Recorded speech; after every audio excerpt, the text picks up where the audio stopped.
Assalamualaikum warahmatullahi wabarakatuh. Waalaikumsalam warahmatullahi wabarakatuh. We are here to present the result of group work. Previously, I was Novita Fitriani and Vita Arlin Septiani. Result and journal analysis.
She arranged the main idea into a paragraph.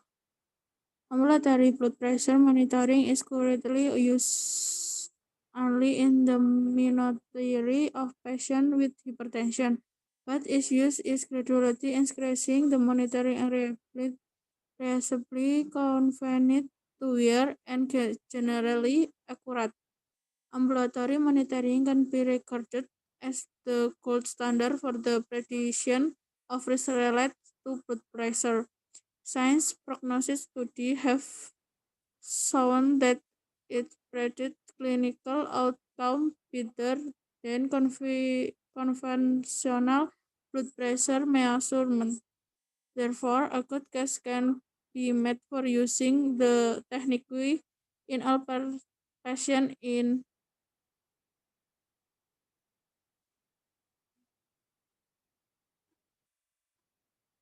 whom hypertension has been newly diagnosed by means of clinic blood pressure measurement.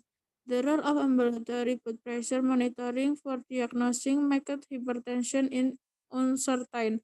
Although ambulatory monitoring is relatively expensive in comparison with other methods of measuring blood pressure. The diagnosis of wide-code hypertension by means of ambulatory blood pressure monitoring may reduce healthcare costs. Ambulatory blood pressure monitoring is also invaluable for assessing antihypertensive treatment and should be included in study designed to compare the effect of various drugs.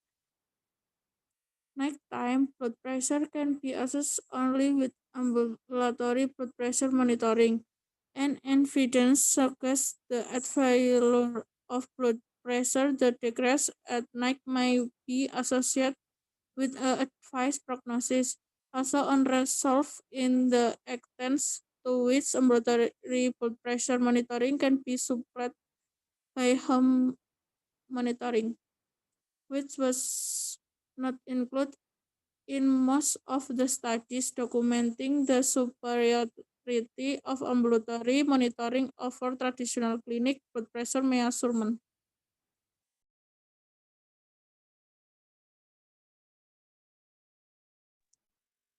Di translating the paragraph. Pemantauan tekanan darah rawat jalan saat ini hanya digunakan pada sebagian kecil pasien dengan hipertensi, tetapi penggunanya secara bertahap meningkat. Monitoring tersebut dapat diandalkan, cukup aman dipakai, dan umumnya akurat. Pemantauan rawat jalan dapat dianggap sebagai standar emas untuk prediksi resiko yang terkait dengan tekanan darah, karena studi prognostik telah menunjukkan bahwa hal itu memprediksi hasil klinik lebih baik daripada pengukuran tekanan darah konvensional. Oleh karena itu, kasus yang baik dapat dibuat untuk menggunakan teknik ini pada semua pasien yang baru saja diagnosis hipertensi melalui pengukuran tekanan darah di klinik. Peran pemantauan tekanan darah rawat jalan untuk mendiagnosis hipertensi terselubung tidak pasti.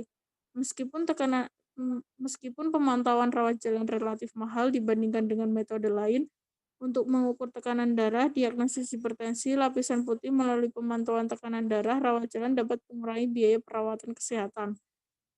Pemantauan tekanan darah rawat jalan juga sangat berharga untuk menilai pengobatan antihipertensi dan harus dimasukkan dalam penelitian yang dirancang untuk membandingkan efek berbagai obat. Tekanan darah malam hari dapat dinilai hanya dengan pemantauan tekanan darah rawat jalan, dan bukti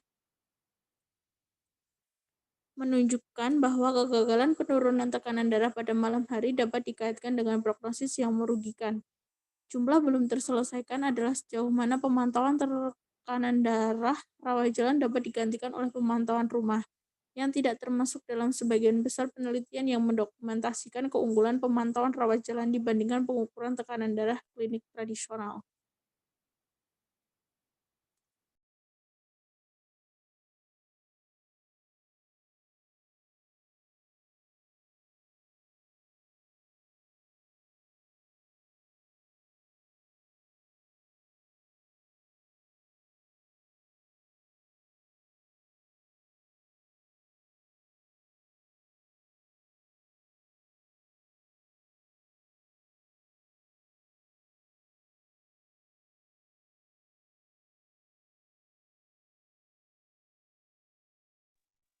so many presentation from our group. Thank you.